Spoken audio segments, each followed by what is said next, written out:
Something that I think about a lot is the lack of ability to win for women in the world. And when I say that, I mean that right now there is an entire thing going along around this entire meme going around about Bronte from You, a character from You who is just a girl. She's a girl. She's a successful actress in her own right. I don't know the actual actress's name. I think it's Madison Brewer or something. But she has a large forehead and a kind of prosciutto trend. Okay, I'm bringing this up, I'm saying it specifically because technically she doesn't fit into the concept of the beauty standard that people in America and in the world think that she should fit into. She has red hair, it's clearly dyed. She didn't do her hair the way that the people think that she should, and so there's a meme going around comparing her face to that of Rumpelstiltskin. And it's driving me nuts for a lot of reasons, but one of the biggest reasons is that there's no way for a woman to win in this society. And I bring that up and I say that because this girl fits the concept that people are looking for in the world right now. She has an original face. Do you know how hard it is to find an actress with an original face right now? A lot of them all look like Jeff Bezos' future wife. And that's all you hear. That all you hear about is how people are getting too much plastic surgery and they're getting veneers in their teeth and that looks bad, and we used to have original looking teeth and people used to look different and all of that, and then the minute that you get someone in this world who looks different, people get mad that she doesn't look the exact way that you want her to look. And sure, it could be an issue with men as much as it can be with women, but it's more of an issue with women because men aren't getting Rumpelstiltskinned. They're not getting put in a meme to make them... Maxie, are you okay? Oh, 1 sec.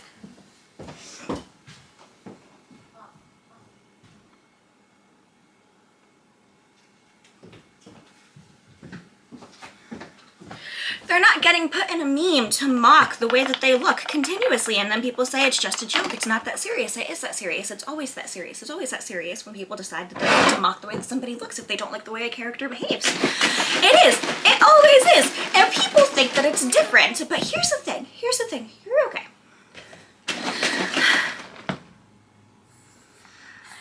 I talked about the Lady Eve the other day, and in the Lady Eve, you're okay, you're fine.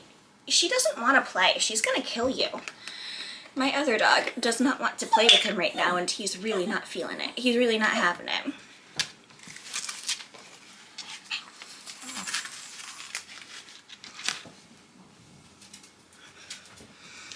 So anyways, I started thinking about one of my favorite movies. One of my favorite movies from the 1940s starring Barbara Stanwyck and Jane Fonda's dad, Henry Fonda, called The Lady Eve. The Lady Eve is a movie about this really gorgeous con woman. She's sexy, she's appealing, she's got this thing, and she's a con woman, and she's on a cruise or something, and she's trying to get Henry Fonda, who's a super rich dude, to fall in love with her so that she can steal all his money, as you do, like baddie being a baddie.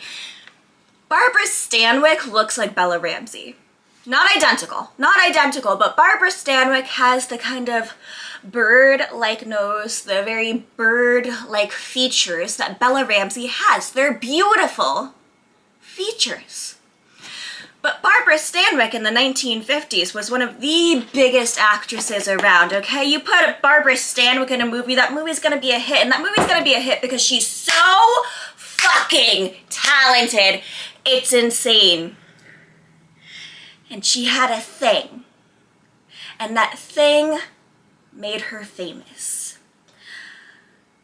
If Barbara Stanwyck were alive and famous today,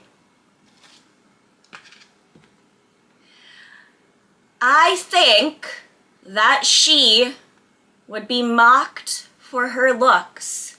And not in a way that you mock every woman for her looks. I think it would be brutal, I think it would be hard, and I think it would be something that shows just how awful society and humanity is. But the weird thing, the interesting thing is, women who are doing everything that they can to fix themselves so that they can also try to fit the societal standard that society wants them to fit, they also get ridiculed. You know who got a nose job? Marilyn Monroe! Marilyn Monroe had, I wouldn't even call it a honker, it was a very cute nose. But it wasn't a nose that was gonna make her anything other than Norma Jean Baker.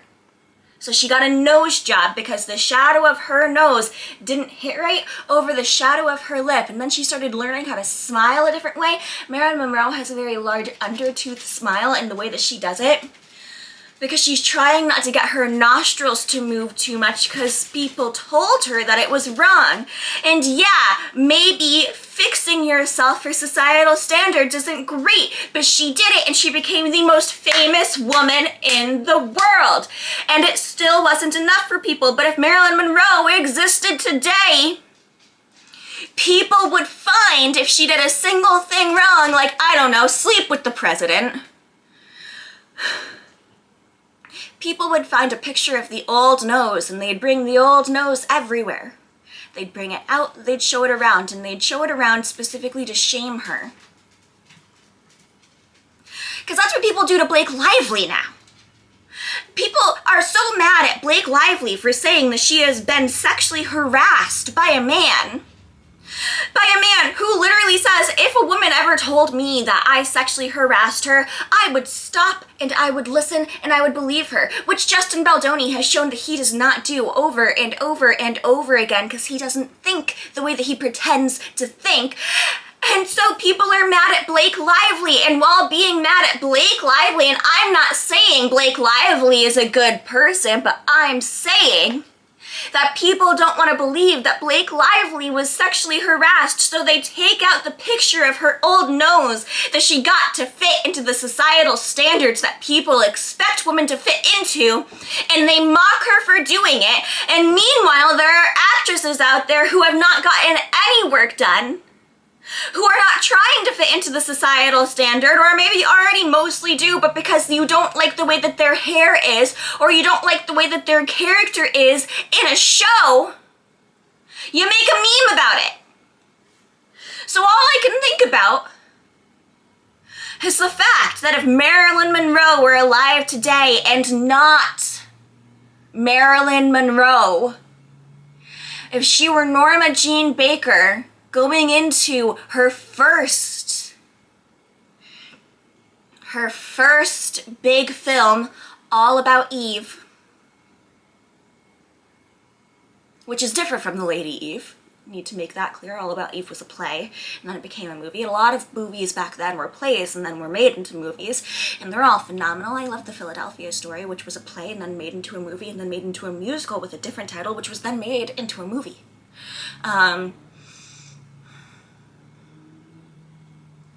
Marilyn Monroe would have been mocked for her nose job and for smiling weirdly. Katharine Hepburn would have been mocked for being too tall and too gangly. There are so many actresses out there now and then who have to change the way that they look, or change the way that they act, or change the way that they are to fit into the societal standard. And no matter what they do, no matter how well they do it, there's no winning, because even if you do fuck all, someone's gonna mock the way that you look and then get mad at you if you try to change it. But they'll be so much more mad at you if you don't. And Barbara Stanwyck was beautiful, and she was talented, and she was amazing, and her performances in movies like Double Indemnity actually changed my life and the way that I wanted to be an actress. And no, I'm not acting anymore because it just wasn't worth the shit. But Barbara Stanwyck was beautiful, but she wasn't conventionally ever gonna be the most beautiful woman in the world.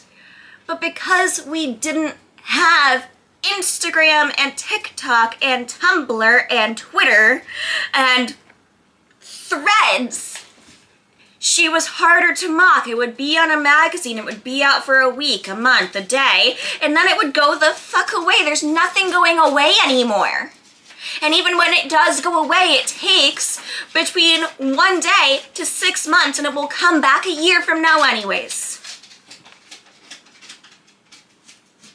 Anyways, I'm just sick of the facts that there's literally no winning.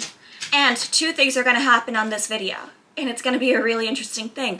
One, people will tell me I have no leg to stand on because I'm conventionally beautiful. Whatever. But the other thing, more interesting thing, is people will tell me I'm just mad because I'm not nearly as beautiful as the woman I'm listing. And again, whatever. But doesn't that in and of itself show that beauty is just in the eye of the beholder and we shouldn't really just be judging people on their looks? Roman times, there was a woman who got away with literal murder because she was so beautiful that her entire defense, actually it might have been Grecian time, her entire defense was, do you see how stunning I am? We know that in Grecian and or Roman law, it's known that women and people who are as beautiful as I am couldn't possibly be evil or commit crime. So do we really think that I killed this man? And she got away with it! I'm pretty sure the guy that she killed deserved it. I'm pretty sure she was like a prostitute and he was like hurting her. But it's still, we haven't changed! It's been like 1,000 years! And the only thing that changes is that 500 years ago, 400 years ago, 300 years ago, the hottest thing that you could possibly do was pluck out all the hairs on the top of your head so that you could have a 6-fingered forehead. And now if you have a big forehead, like, I don't know, Dakota Johnson, if you don't have bangs all the time, you're gonna get mocked for having a big forehead.